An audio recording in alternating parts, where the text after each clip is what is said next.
Apóstolo Paulo, escrevendo aos Romanos, no capítulo 12, verso 1, rogo-vos, pois, irmãos, pelas misericórdias de Deus, que apresentei o vosso corpo como ou por sacrifício vivo, santo, agradável a Deus, que é o vosso culto racional.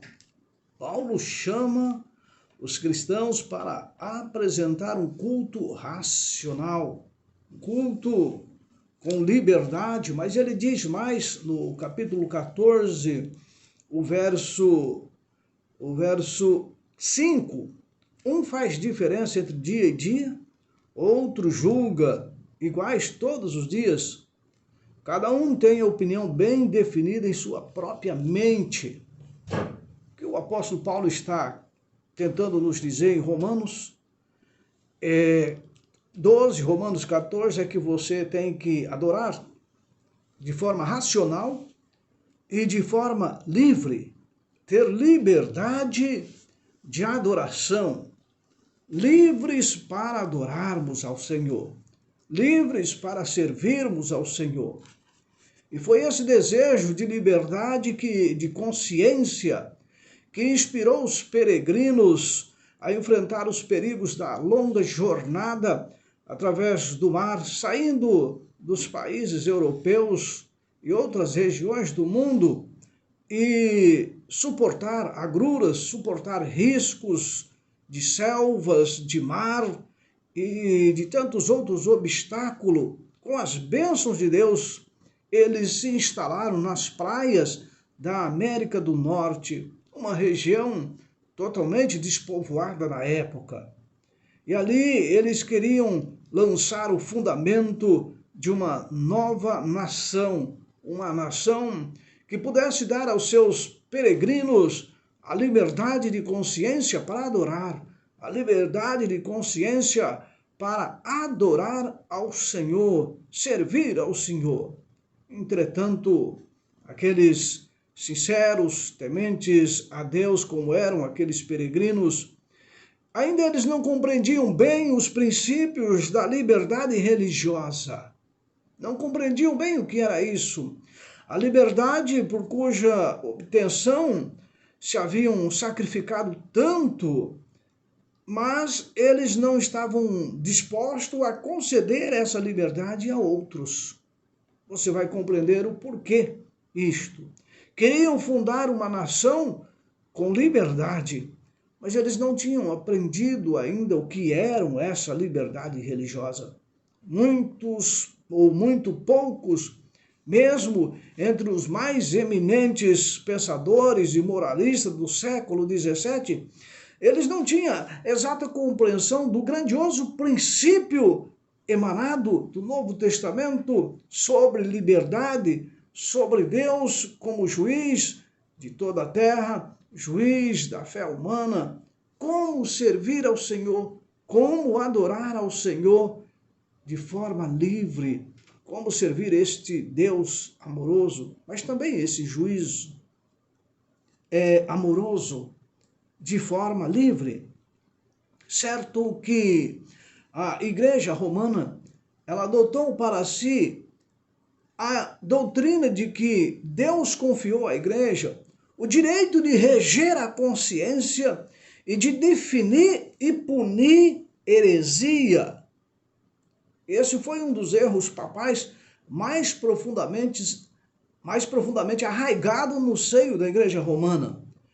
Punir a heresia ou definir o que é consciência, ou definir a consciência do ser humano, dizer como servir a Deus, obrigar como servir a Deus.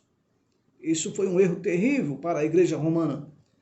E os reformadores, eles rejeitaram boa parte do credo romano, mas eles não estavam livres do espírito do credo romano, o espírito de tolerância. Eles não tinham se livrado do espírito de intolerância de Roma. E eles não aprenderam totalmente o que era esse espírito de tolerância religiosa. E então, as densas trevas que eles tinham vivido durante séculos de domínio romano, agora envolveu também a igreja dos peregrinos, a igreja perseguida, a igreja que buscava um local para adorar a Deus com liberdade. Um dos principais ministros lá da Bahia de Massachusetts, ele diz, foi a tolerância que tornou o mundo anticristão. E a igreja nunca sofreu dano com a punição dos hereges. Ou seja, era um dos que buscavam adorar a Deus com liberdade, mas ainda tinha a ideia de que a tolerância religiosa poria em risco a igreja. Então, foi adotado pelos colonos o regulamento de que apenas membros da igreja poderiam ter voz ativa no governo civil. Olha que coisa! Então formou-se uma espécie de estado eclesiástico, exigindo de todo o povo que contribuísse para o sustento do clero, concedendo assim aos magistrados a autorização para suprimir as heresias que pudessem surgir na igreja. Ora, uma igreja que buscava a liberdade, tentando adotar um princípio assim. O Estado exigir do povo que contribuísse para o sustento do clero, exigir do povo que aceitasse a justiça do Estado para suprimir a heresia. Assim, o poder secular passou a se encontrar na mão da igreja que agora os peregrinos estavam fundando. E não levou muito tempo para que essas medidas tivessem resultados incríveis. Perseguição. O que eles vinham sofrendo pelos romanos, agora também a própria igreja, nova igreja, com a consciência de liberdade, também vai perseguir. Que coisa! 11 anos depois do estabelecimento da primeira colônia na América do Norte, Roger William, ele veio ao Novo Mundo e, semelhante aos primeiros peregrinos, ele veio para esse Novo Mundo para gozar da liberdade religiosa. Mas ele passou a divergir-se destes que estavam aqui fundando essa nova colônia, divergir-se em questão de religiosidade. E ele, em pouco tempo, viu que a liberdade, esta liberdade, é direito inalienável de todos, seja qual for o credo professado. É direito. E ele era um fervoroso pesquisador, inquisitor da verdade. Estou falando de Roger William. E agora ele começou a sustentar, juntamente com um dos seus amigos, Robinson, dizer que ser impossível que toda a luz da palavra de Deus já houvesse recebida. E William foi a primeira pessoa da cristandade moderna a estabelecer um governo civil sobre a doutrina da liberdade de consciência, da igualdade de opinião perante a lei. Igualdade de consciência, igualdade de opinião perante a lei. Declarou ser o dever de um magistrado restringir o crime, mas nunca dominar a consciência das pessoas. Olha bem, a função de um magistrado, segundo Roger William e segundo Robinson também. A justiça deve, sim, punir o crime, mas nunca a consciência. O público ou o magistrado pode decidir, disse ele, o que é devido de homem para homem. Mas quando tentam prescrever os deveres do homem para com Deus, estão fora do seu lugar. E não poderá haver segurança. Magistrado, justiça, puna os deveres do homem para com o homem. Mas quando se tratar de um homem e Deus, ele deve ser livre. Quando tentam prescrever os deveres do homem para com Deus, estão fora do seu lugar, dizia Roger William. E não vai haver segurança assim. Pois é claro que se o magistrado tem esse poder, pode decretar um conjunto de opinião, um conjunto de crença hoje, e amanhã ele pode mudar de opinião, como tem sido feito na Inglaterra, dizia Roger William, por diferentes reis e rainhas. Hoje é um rei, tem uma opinião, amanhã é uma rainha, tem outra opinião, depois é um outro governante, outra opinião. Papas, concílios da Igreja Romana fizeram situações assim, cada um com a sua opinião, e isso foi degenerando o culto e causando confusão dentro da igreja. Por quê? O Estado tentando agir na consciência espiritual do ser humano. E Roger William dizia, isso é um perigo, isso não dá certo, isso não funciona. E a igreja do novo mundo, da nova colônia, chegou a obrigar, exigir, sob pena de multa e até de prisão, que as pessoas assistissem o culto na igreja. Olha que coisa! Se não for assistir o culto, pode ser punido e até preso. E William, reprovou essa lei. E ele diz, o pior regulamento do Código Inglês era o que tornava obrigatória assistência à igreja da paróquia. Ele falando da Inglaterra. Isso foi um erro terrível. Obrigar os homens a se unir de credos diferentes, considerava ele como um flagrante violação dos seus direitos naturais. Não pode. O ser humano não é obrigado a assistir um culto na sua igreja, na sua paróquia. E ele dizia, arrastar ao culto público os irreligiosos e os que não queriam apenas se assemelhava a exigir a hipocrisia. Ninguém deveria ser obrigado a fazer culto, acrescentava ele. Ou ninguém é obrigado a custear um culto contra a sua vontade. Como eu vou ofertar, vou dizimar contra a minha vontade? Ninguém é obrigado, dizia Roger William. E Deus também, ele nos deu essa liberdade. Escolha hoje o que você quer fazer. Ou a vida ou a morte. Mas é escolha, pessoal. Se é vida, se é morte, o caminho esse, o caminho aquele, é escolha pessoal. Não é direito do Estado obrigar, né? E alguns chegavam a exclamar, os que eram contra Roger William, dizendo, pois que, exclamavam seus antagonistas, aterrados com os dogmas de William, não é o obreiro digno do seu salário? Perguntaram a William. Sim, diz ele, claro, é digno o obreiro do seu salário, mas daqueles que querem sustentar. Não são obrigados. É daqueles que querem sustentar, daqueles que querem o assalariar.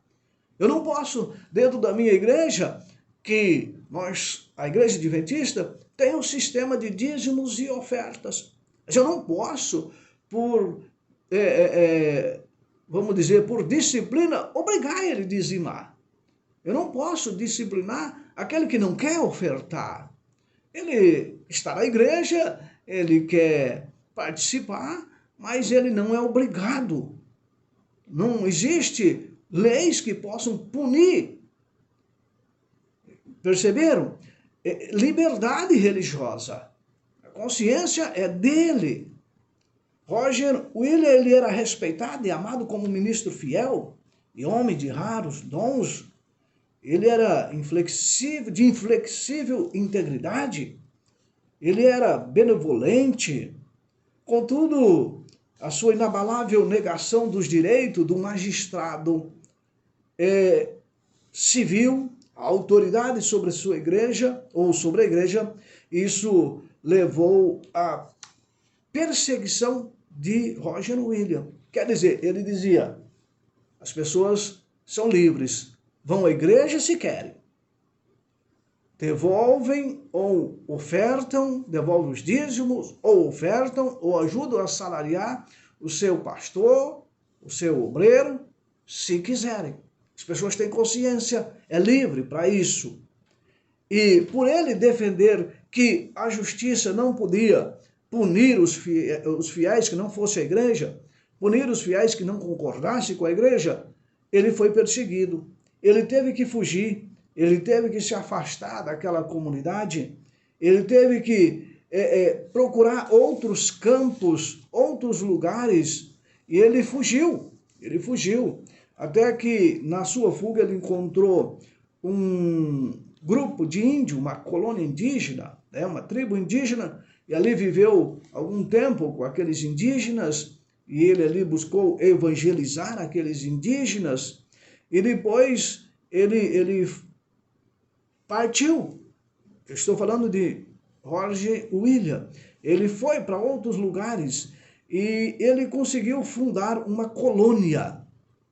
Isso estou falando da América do Norte, como se fosse o Brasil há 500 anos atrás, né? E ele formou ali, fundou uma colônia. E ele buscou a formação dessa colônia com os princípios de que o homem teria liberdade para adorar a Deus segundo os ditames de sua própria consciência. E ele fundou ali o seu pequeno estado, Rhodeslândia. E ali, aquele espaço, aquela nova colônia, tornou-se o refúgio de oprimidos, cresceu, prosperou, até que os seus princípios básicos, que era a liberdade civil e religiosa, se tornou a pedra angular da República Americana. Olha que interessante. A formação desse Estado, com esses princípios de liberdade para adorar a Deus, fundado por Roger Williams, ali formando a colônia de Rhodeslândia, se torna agora um lar para refugiar aqueles que estavam fugindo das perseguições religiosas. E no grandioso e antigo documento que aqueles homens estabeleceram como a Carta de seus Direitos, a Declaração de Independência, que é uma declaração de independência da América do Norte, vamos assim, dos Estados Unidos, que mais tarde se formou, afirma: consideramos como verdade evidente que todas as pessoas foram criadas iguais, que foram dotadas por seu Criador de certos direitos inalienáveis, e encontra-se entre este a vida, a liberdade e a busca da felicidade.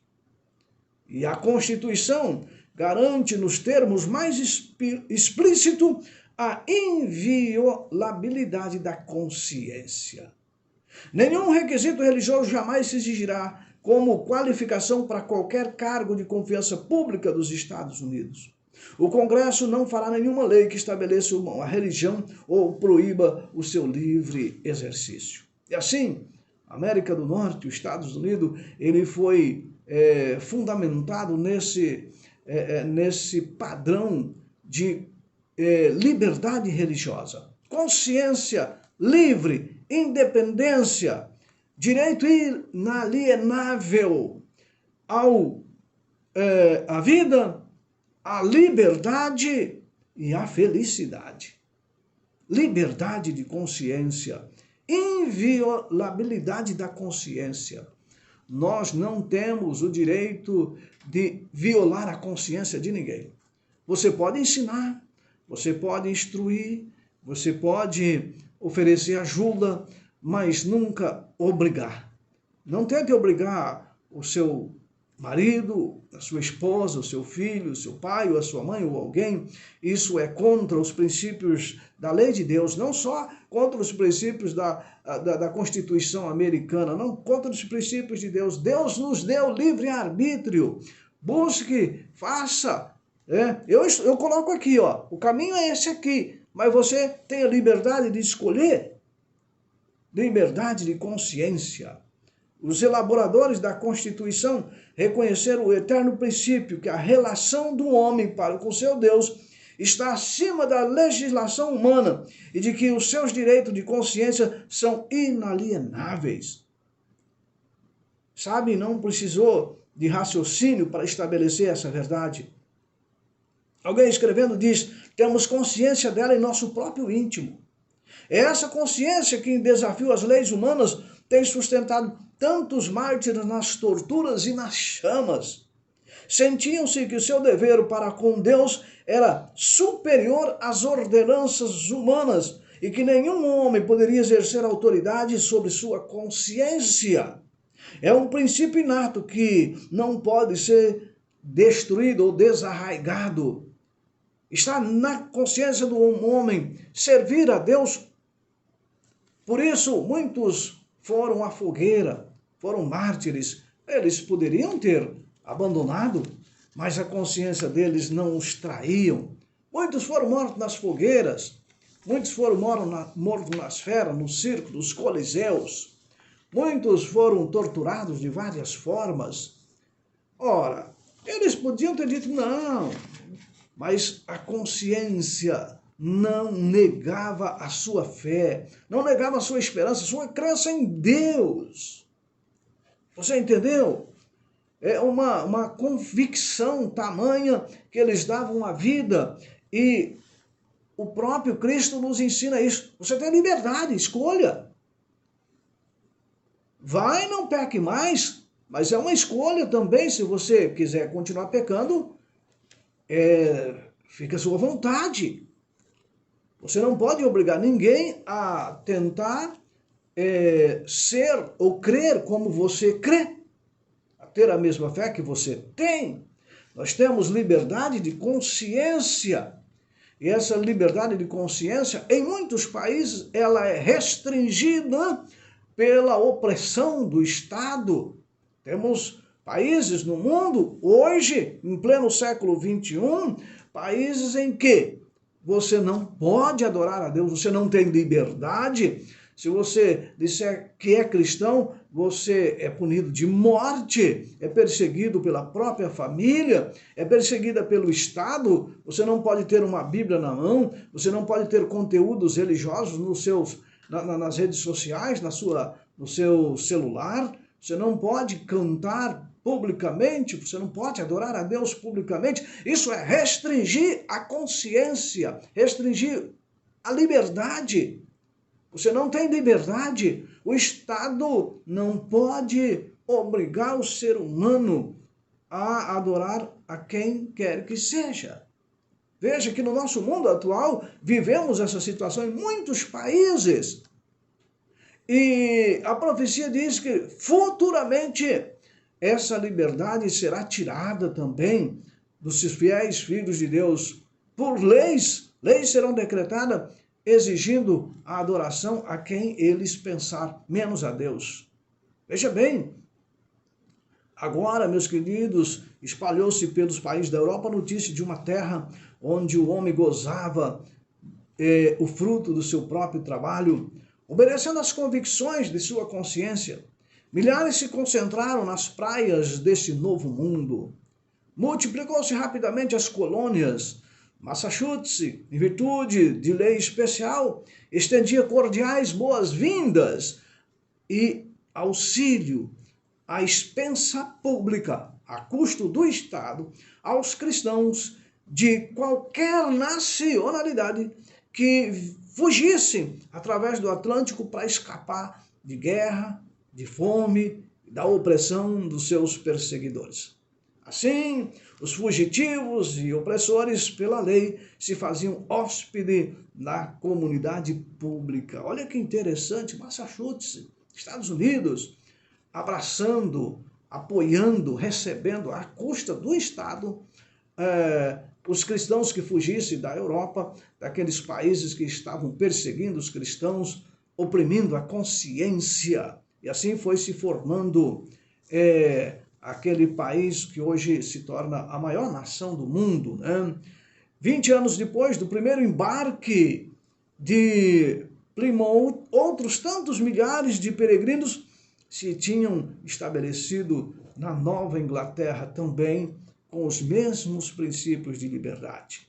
E, a fim de assegurarem o objetivo que eles procuravam, eles contentavam-se em ganhar, mesmo que fosse pouco, ou tirar a subsistência, melhor, da própria terra, ali mesmo na pobreza, na labuta, mas eles tinham liberdade de consciência e assim eles estavam felizes. Nada pediam do solo senão o necessário, o razoável produto para o seu próprio sustento. Eles não tinham visões douradas, não projetavam assim grandes coisas para si. Eles queriam liberdade para adorar a Deus, que eles não tiveram na Europa, que os seus pais, os seus antepassados não tinham por séculos pela opressão de Roma. Estavam contentes com o progresso vagaroso que acontecia naquelas colônias. Eles estavam contentes porque eles não estavam mais privados de consciência, eles tinham total liberdade. E uma coisa que me chama a atenção é que a Escritura Sagrada era tida como fundamento da fé, fonte da sabedoria e carta da liberdade. Os seus princípios eram diligentemente ensinados no lar, ensinados na escola e na igreja. E os seus frutos se faziam manifesto na economia, na inteligência, na pureza e na temperança daquele povo. Poderia alguém morar durante anos na colônia dos puritanos e não ver um bêbado sequer, nem ouvir uma imprecação ou encontrar um mendigo sequer. Que coisa! Vocês ouviram isso? Sabe por quê? Não encontravam um bêbado, um mendigo. Era ensinado, porque era ensinado a Bíblia. A Bíblia era a carta magna. Era ensinado em casa, na escola e na igreja. E o nosso mundo hoje está caindo aos pedaços, né? Principalmente na nossa nação aqui, sabe por quê? Porque a Bíblia foi tirada de casa. Não, até tem a Bíblia em casa, mas ninguém, poucas pessoas que fazem importância ou dão importância à Bíblia. Em casa a Bíblia não é ensinada. Na escola é proibido. Não se fala em Bíblia na escola que lá vem problema. A Bíblia foi tirada de casa, até tem, mas não pode. Na escola, nem pensar. E na igreja, hoje é autoajuda, é milagre, e Bíblia também é quase nada na própria igreja. E agora? E agora? Veja, eu vou repetir isso aqui. As Escrituras Sagradas eram como fundamento da fé daquele povo, fonte da sabedoria e a carta de liberdade. Os seus princípios eram diligentemente ensinados no lar, na escola e na igreja. E os frutos se faziam manifesto na economia do país, na inteligência do povo, na pureza e temperança daquele povo. Poderia alguém morar durante anos na colônia dos puritanos. Estou falando na América do Norte. Ali, já nas décadas seguintes, a fundação da América do Norte. Podia-se morar por anos ali e não ver um bêbado, nem ouvir uma imprecação, ou seja, uma briga, uma encrenca, ou encontrar um mendigo. Estava demonstrado que o princípio da Bíblia Sagrada constitui a mais segura salvaguarda da grandeza nacional. A Escritura Sagrada é a maior salvaguarda para a grandeza de um país, de uma nação. As fracas e isoladas colônias se desenvolveram em confederação de poderosos estados. E o mundo estava admirado. Por que tanta prosperidade naquela nova colônia, naquelas novas terras? O mundo estava admirado. Como pode prosperar uma nova nação assim? Uma igreja sem papa e um estado sem rei. Como pode prosperar? O mundo estava de boca aberta. Por que isto? Talvez não entendiam que o porquê estava. A Bíblia Sagrada era o fundamento da fé daqueles homens, daquelas mulheres, daqueles cristãos que fundaram a América do Norte. E não deixa de ser por isso que a América do Norte é um país grandemente abençoado. É um país que nós chamamos de primeiro mundo. Um país rico, não é? Bênçãos materiais vêm também para aqueles que vivem à vontade de Deus. Claro que os problemas surgiram mais tarde, problemas surgiram, né? E a igreja veio se corromper, em certo sentido, né? E certas situações situações adversas foram surgindo dentro da igreja. E hoje, infelizmente, na América do Norte, o cristianismo não é só na América do Norte, né? Nos países mais desenvolvidos, o cristianismo tem tido pouca importância, né? O cristianismo, a igreja tem se fracassado, tem perdido o seu vigor. O Estado tem, às vezes, mexido com a consciência do ser humano. Não vamos dizer que apenas o Estado, mas a riqueza traz uma fragilidade espiritual. As pessoas abastadas tendem a perder aquela convicção, aquela fé. Rico sou, abastado estou, de nada tenho falta, não é mesmo? Isso é um grande perigo. A nação se tornou uma nação abastada, rica, e assim foi se fragilizando o cristianismo. Mas não importa, aqueles homens de fé nobre, de impulso espiritual, que buscaram uma consciência livre para adorar a Deus, fizeram prosperar o mundo de então, porque a Bíblia era a carta magna, o magma. A Bíblia era o pilar da sociedade. Lá em casa, na igreja e na escola. Sabe, queridos, se a Bíblia voltasse a ser o livro principal da vida de uma sociedade como a brasileira, e as pessoas buscassem a viver a vontade de Deus expressa na Bíblia Sagrada, a nossa sociedade não seria a sociedade que estamos vivendo hoje. Mas a Bíblia foi esquecida, infelizmente. E nós temos uma sociedade complexa, porque os planos de Deus não são vividos. A liberdade de consciência que temos hoje, como temos aqui no Brasil, temos uma liberdade, você adora a Deus onde quiser, como quiser, tem a religião que quiser, embora haja algumas picuinhas daqui e dali, às vezes existe, mas nós temos a liberdade de consciência, de religião, e às vezes não damos valor a essa liberdade. Mas a profecia diz que nos tempos finais, isso vai acabar. Vai haver uma perseguição tão grande que o justo viverá pela fé. Somente pela fé, meus queridos. Porque o inimigo, o Satanás, ele não está contente com esta liberdade que temos. Ele acha que mesmo assim não está bom.